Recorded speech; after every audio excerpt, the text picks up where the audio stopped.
Voiam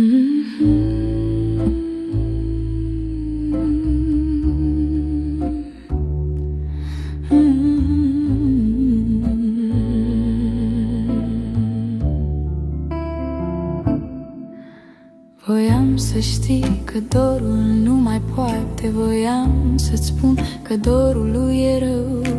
L-am internat în clinicile toate, dar vrea ca tratament zâmbetul tău.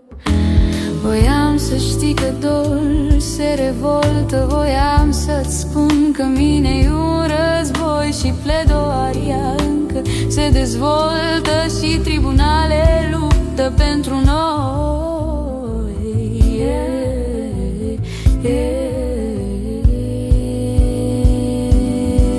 Voiam să știi că dorul e o boală. Voiam să-ți spun că dorul e greu și s-a închis în camera cea goală și arde permanent în focul meu.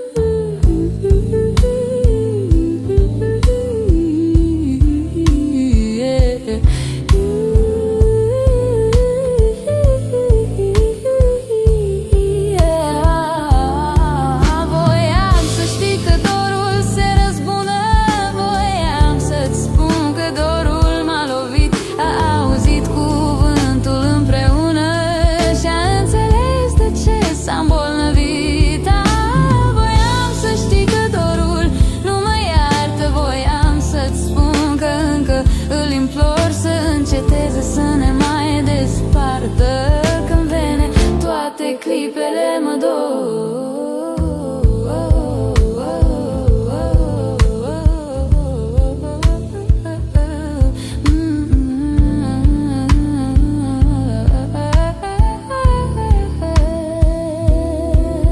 Voiam să știi că dorul nu mai poate. Voiam să-ți spun că dorul lui e rău.